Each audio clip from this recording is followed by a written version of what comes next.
Mayong buntag mga igsoon, sama sa pag-igon kanina mga igsoon, karoon po ni Mayong kailain na throughout the world, no? Through FB Live. So, amon sa gigit, sa kalan sa Patikura, sa Journal, o sa Tibuok, parokya sa Immaculada Concepcion, among gigit mga igsoon, ang among mga nananaw, no? Through Facebook, no? So, throughout the world. So, sa nagkalaing-laing parte sa kalibutan, kanyang isang karon, live siya. Usap sa tanang mga naminaw sa radyo o DYRF.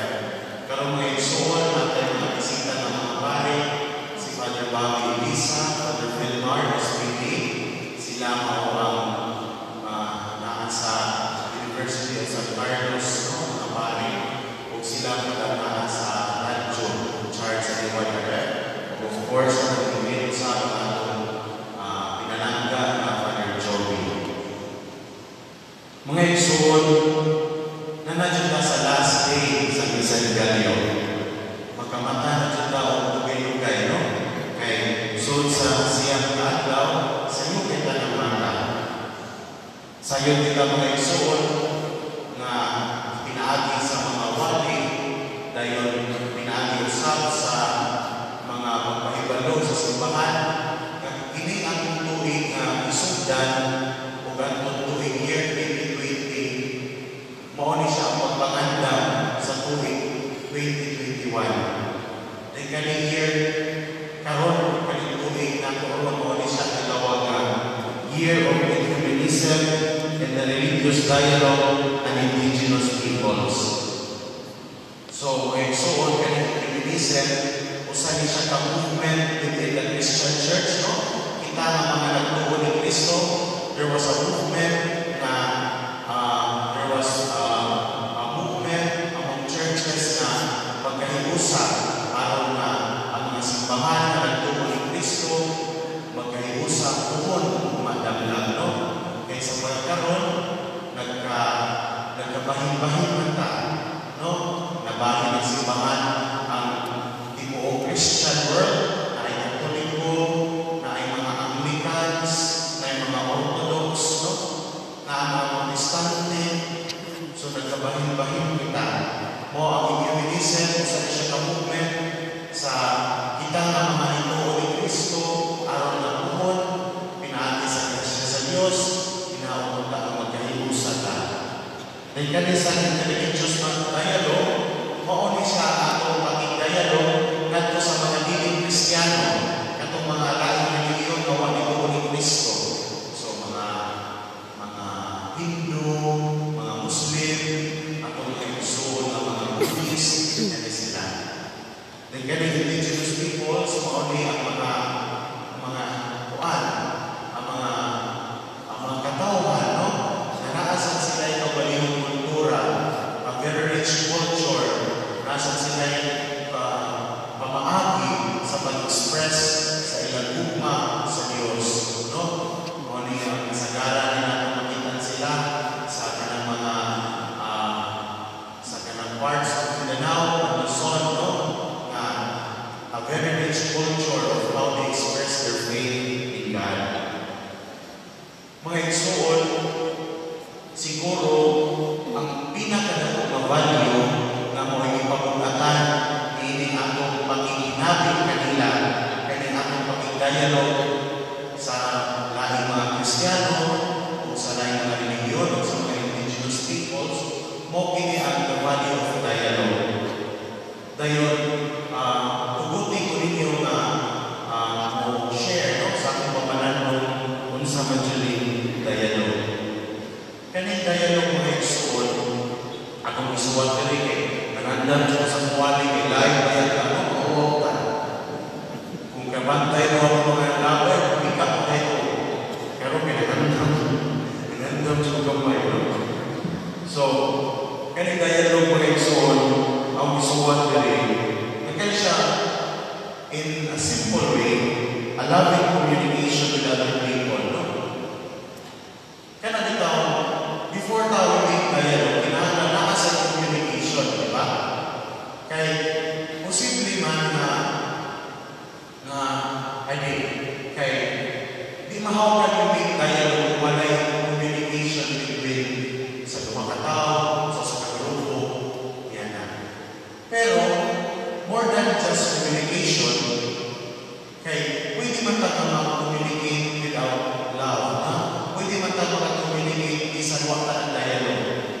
example, kanang atong mga random people, no, makikita nato sa daan, kumanta, asa day kadulog sa uso.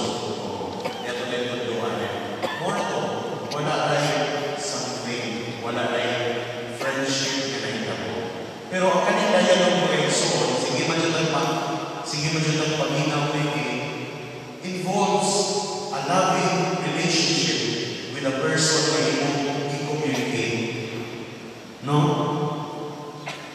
Dahil, para na ako mga igsoon, murag haong kaayo ang Pasko kung mag-iskol magalit ang dialog.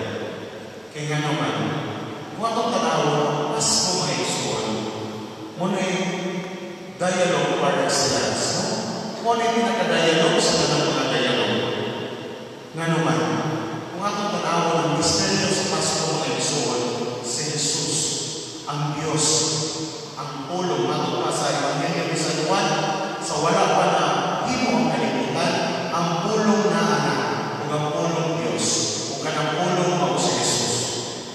Atong tanawon mga igsoon si Jesus, nga Diyos, na himong tao sama kanato ug ikuyo ug bisanagi sa tanan nato sa tanan tuman nga atong masinati hawa sa sala mao na ni San Pablo nga ang Ginoong Jesucristo nga sa iyang pagkatao nakasinati ko siya sa tanan masinati nato mga tao. So nasinati ko siya kagulo, nakasinati ko siya o kagulo, kasi natin ko siya nanihila siya, nasuko ko siya. Diba?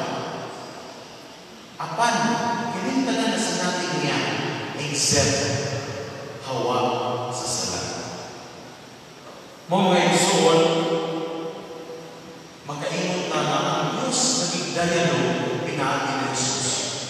Ang Diyos na natin sa ginharian, ang Diyos na nasa nga nabaw kaayo nato na himong sama kanato kung isinati sa usa ako masinati. Diba? Mura siya gindog kaayo ng klase na dialogue. Kay mato pa, we can only make dialogue with other people, makadialogue na tanan ko sa lain tao. Kung kita usab, kung sinati, kung kita usab, magkaibaw sa usa ilang mga ganos. Kung kita kung kita nahigugma nila, kaibaw pa sa ilang mga iagyan, kaibaw pa sa ilang mga problema, kaibaw pa sa mga kasakit sa ilang kasing-kasing. Kaibaw sa kalipay na ilang nasinati. Karon mga igsoon, kung nakainundot na niya itong ikaupat na adlaw sa Misa ni Galileo, si Zacarias na amang, di ba? Si Zacarias na amang. Dito mga igsoon, makita ang kagalan ng may dialogue between ni Zacarias ug sa anghel. Apan, niya ang dialogue na amang si Zacarias tungkol kay wa man siya nituo. Diba? Ingon ko sa anghel Gabriel, ako sa anghel Gabriel nga ni anghel dinhi, kaya panwa ka nituo ka na ako, kay mga mamagtos pa ko yung asawa sa Isabel, kay iguwag naman sa niya sa Isabel, iguwag naman sa niya sila. Moto nga si Zacarias ang tao, basta siguro malituo na yun. O, tulingon si Gabriel na maamang ka. So, naamang si Zacarias. Dahil, sa ikalimang adlaw, usapon ba ngayon, nagisikot siya, usapon ka dialogue ang nakita ko. Dialogue with Mary. Unsa man to? Katong annunciation, naging may balon ni Angel Gabriel, na huy Maria, mamagtos ka sa lalang sa Espiritu Santo. Dito mga igsoon, murag dahil siya ng klase na dialogue. Kaya itong makitaan ang mga birhen na puno sa pagtuo. O tungod niya na ang plano sa Ginoo na tuman. Nahimo ang mga birhen na stepping stone aron na ang plano sa Diyos matuman. Kanina dialogue mga igsoon, mag-dialogue na. One of the important elements is to have faith na naipagtuo. Kung ako translate sa ating kinabuhi, kaya natin ang ating kontra, no? Ating kontra. Dahil gusto na hindi kita mag-away, dahil na sa mga kontra. differences na hindi ka makadayalog sa ating mga or dili walay reconciliation, walay pagkakaulit it's because na huwag tayo nagpagtuos sa usa. Diba? For example, nag-isilingan. Diba kira kayo yung isilingan? Then sige naglibang ka na. So, ikaw nag-away mo, nagtagal, nag-bubol na mo. Then gusto mo pagkakaulit kay Pasko man. So, dialogue mo. O, nag-storyanay mo. Dayon, usa may, ano may dialogue mo, ikaw sa tanan, may mga tanan na pagtuos sa usan. Kaya kita na natay mga biases. No? May mga, ay, suros ka na sila. Pag-iba, di na dyan na mo siya. Kanang tawanan, kawakan na dyan na siya. Di na dyan na siya mausa. Kanang tawanan, mo na dyan na siya. Usog na dyan sa Pangilan. Wala na kawakan na nagpagtuo sa usa-usa. Mga isuon, hindot siguro na before we make dialogue, ato sa ipadapin ang unsang mga biases na naanan. Dili na tuwagtanon ang atong pagtuo ng kaning tawhana na aning maayo ng tao, ng kaning tawhana na ay kaayuhan sunod sa iyang kasintasan. Sa atong Ebanghelyo na mga isuon, there was also a dialogue, no? Nahikamay dialogue. Kung sa man dyan pangani ng mga siguro kabubuton sa Diyos na Juan ang ipangan sa bata. Dahil mo mas ang isulti Isabel. Dito mga isuon, ang tanong sila, nagbigo ang mga tao, ano Juan man? Nawa may laing Juan sa ilang pamilya. Sa kaniya sa balitan. Dahil mo ako, ipagpatanan ng amahan na naamang tao. Dahil bigsuwan sa kaniyas na Juan ang iyaman. Sa pagkuman niya mga isuon, na-apply ang iyang baba kung isulti o mga pagdahin sa Diyos. Ang atong mga pulong mga isuon na magawas sa atong mga baba karon hinaon mga pulong unta of dialogue, no?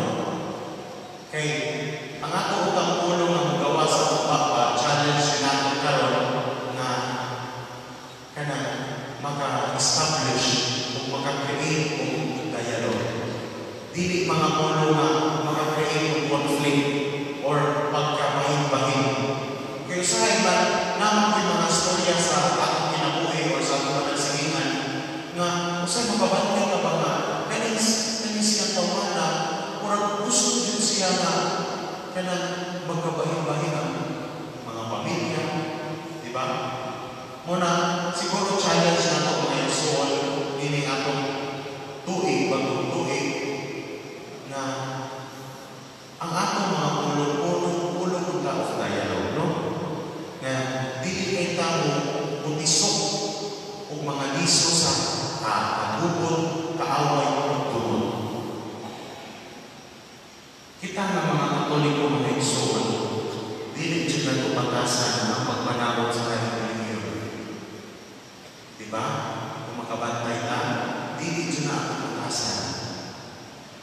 Bisan sa Jose, na ay uban na dili ka na, pero na ay uban sa atong mga isuon ng mga Kristiyano sa na kusog manawag ka na po.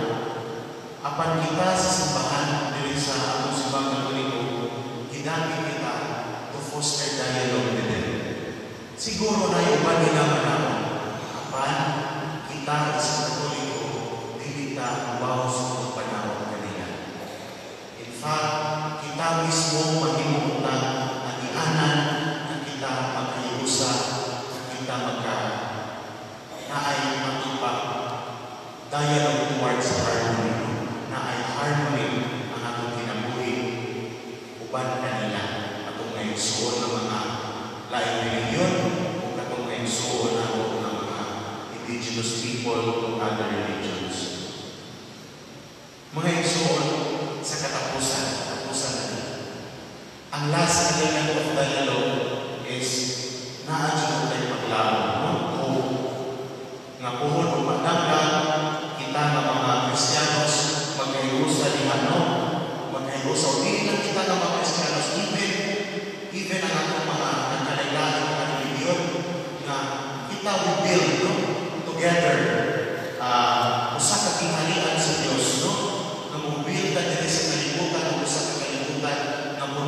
gugma, puno sa kalinaw, harmony o justisya.